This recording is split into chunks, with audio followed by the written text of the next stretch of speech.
Before the world knew him as a prophet with a guitar, he was just Winston Hubert McIntosh, a barefoot child running through the gritty streets of Westmoreland, Jamaica. What transformed this quiet boy into one of reggae's fiercest warriors? This is the story of Peter Tosh. Peter Tosh wasn't just a musician. He was a revolutionary, a warrior, and ultimately, a martyr.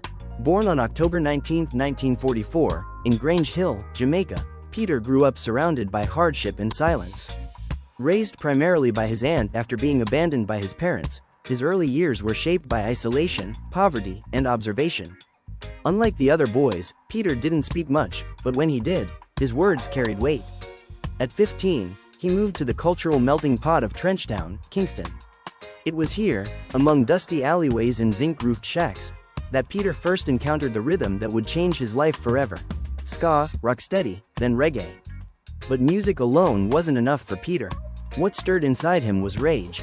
Rage against inequality, rage against colonialism, rage against the silence of the system. And he channeled that fire not just into melody, but into revolution. In the early 1960s, a teenage Peter met two other young dreamers, Bob Marley and Bunny Livingston, later Bunny Wailer. Together, they would form the Wailers, a group that would shape the soul of Jamaica and ignite a global movement. While Bob sang about redemption and love, Peter became the voice of rebellion. He didn't just want change, he demanded it. He sang, equal rights and justice.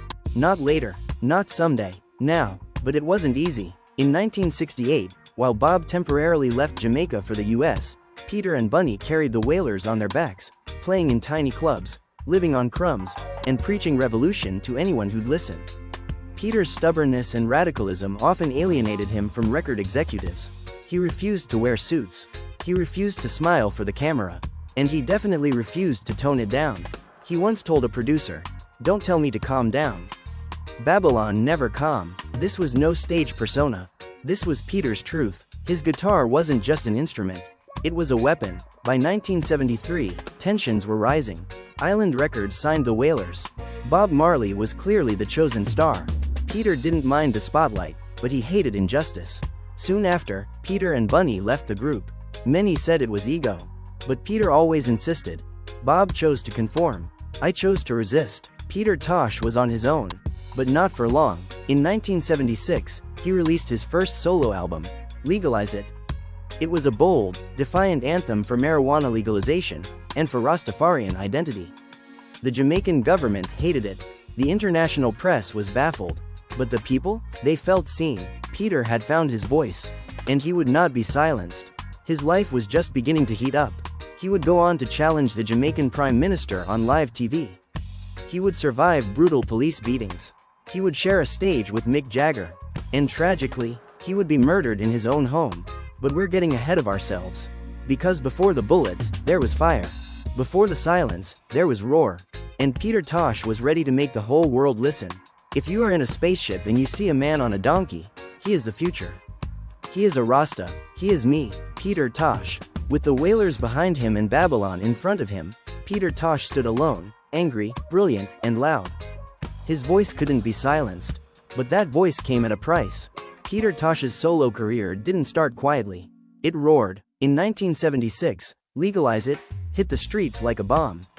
It wasn't just an album, it was a political act. They tried to kill reggae by locking up the truth. But I made it dance.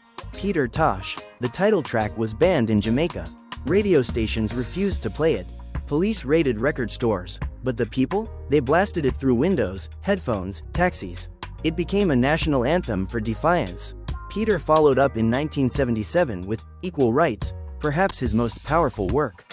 While Bob Marley preached peace, Peter roared for justice. I don't want no peace. I need equal rights and justice. This wasn't music for the radio. It was a call to war. Songs like Downpresser Man and Stepping Razor challenged governments, police brutality, and Western imperialism. But his words didn't just echo through speakers. They echoed in parliaments, backrooms, and covert meetings. Peter was no longer just a singer. He was a threat. In 1978, during the now famous One Love Peace concert, where Bob Marley united political enemies Michael Manley and Edward Seaga on stage, Peter was also invited to perform. But he didn't sing love songs. Instead, he took the microphone and, for over 10 minutes, lectured and berated the Jamaican government live on stage. I am not a politician. I am a musician, but the truth must be spoken. And I will speak it, because none of you have the courage to. He called out corruption. He mocked police brutality. He demanded legalization of ganja. The crowd was stunned. Some cheered, some trembled, and just weeks later, Peter Tosh was brutally beaten by Jamaican police. They broke his ribs. His skull nearly left him for dead. Why? Because Peter had dared to humiliate Babylon publicly. But he survived and came back angrier. Peter wasn't afraid. He believed his message was bigger than his body. He began touring worldwide, Europe, Africa, America. On every stage, he lit a fire. In 1978, he appeared on Saturday Night Live, one of the first reggae artists to ever do so. He performed with Mick Jagger on the song, "You Got to Walk" and "Don't Look Back." Suddenly, the man who once lived off scraps in Kingston was now touring in limousines, speaking on global stages, dining with rock royalty. But fame never changed Peter. He didn't smile for cameras. He didn't sugarcoat his message. He wasn't interested in Western approval. My music is not for entertainment. It is for education. And that's exactly what scared people. By the early 1980s, Peter had built a global cult following. He refused to sign commercial deals. He refused to align with any party. He stayed true to the Rasta path. But his growing power attracted more than fans. It attracted enemies. There were whispers that Peter's phone was tapped, that politicians wanted him silenced, that Western powers feared his influence on youth uprisings. Peter often said, "I do not fear death. I fear silence." Meanwhile, he began investing in land, homes, and a personal studio in Jamaica. He was building not just a career, but a legacy.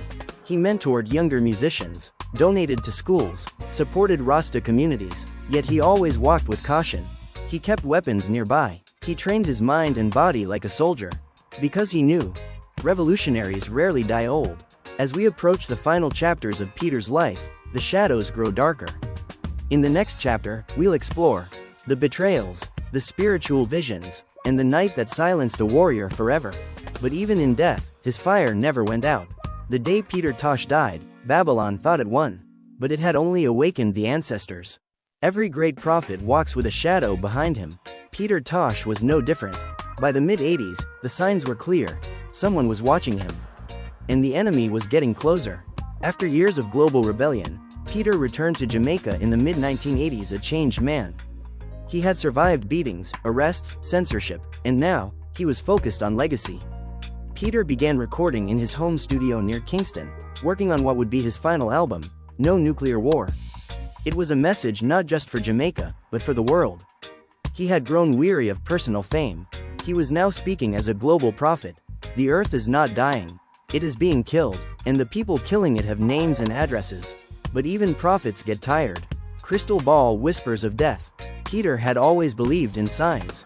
He spoke of visions, of feeling spirits, of sensing betrayal among those close to him. In interviews, he began dropping strange phrases. "I have done what I was sent to do. The rest will be written in fire." He distanced himself from old friends. He became paranoid, but maybe it wasn't paranoia. He believed the government was after him, that former bandmates had sold out, that the system would never allow a rebel like him to die peacefully. Despite the tension, Peter kept working. In 1987, he released No Nuclear War, his last and perhaps most polished album. It won a Grammy, but Peter never got to celebrate. Because on September 11, 1987, Babylon struck. That night, Peter Tosh invited some friends to his home. They talked music, faith, politics. Then, around 8:30 p.m., 3 armed men entered the house. Led by Dennis Lepo Laban, a man Peter had once helped get out of prison. Peter saved that man's life. He gave him money, food, shelter, and in return, Lepo gave him death. Friend of Peter, the gunman demanded money. Peter refused. He was beaten, again. This time, with a pistol. He pleaded for the safety of others. The attackers were impatient. Then, they shot him. Point blank, in front of everyone. Peter Tosh was 42 years old. The world woke up in disbelief. A prophet had fallen. Coffin the aftermath. Dennis Laban was later arrested, tried, and convicted. He claimed he didn't pull the trigger. He claimed he was framed. But the damage was done. Jamaica mourned. The reggae world froze. Some said it was a robbery. Others said it was a hit. To this day, questions remain. Why would someone Peter help murder him? Why were the other guests spared? Why did the police delay the investigation? They silenced Peter's voice, but they couldn't erase the echo. In the weeks after his death, his home became a shrine. His words were spray-painted across Trenchtown walls.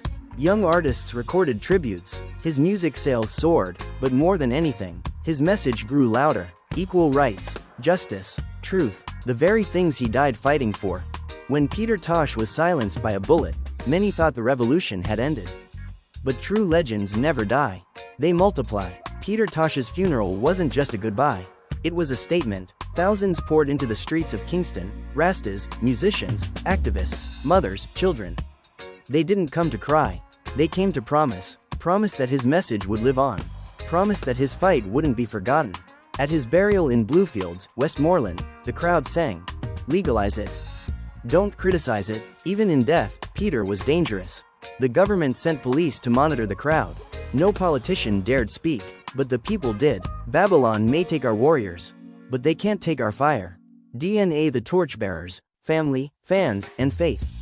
Peter left behind more than music. He left children, some of whom would carry the musical torch.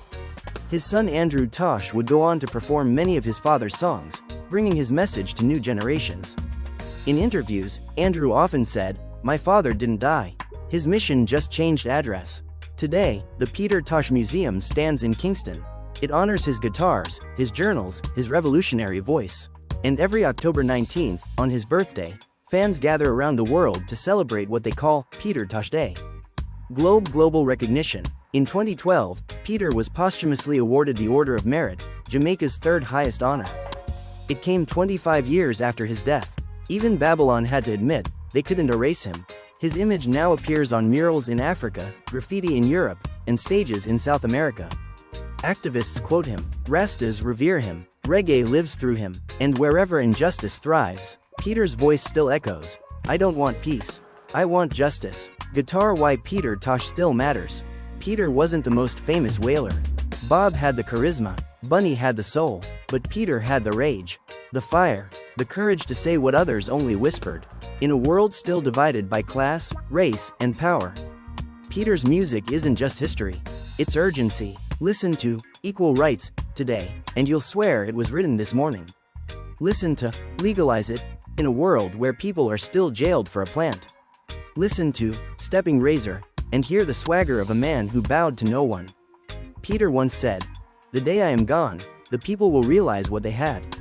And we did. Today, Peter Tosh is more than a musician. He is a movement, a memory made of rhythm and rebellion. His fire still burns, not in record sales, not in awards, but in every voice that dares to speak truth. In every footstep marching for justice. In every rebel with a guitar. I am not a musician. I am a man with a mission.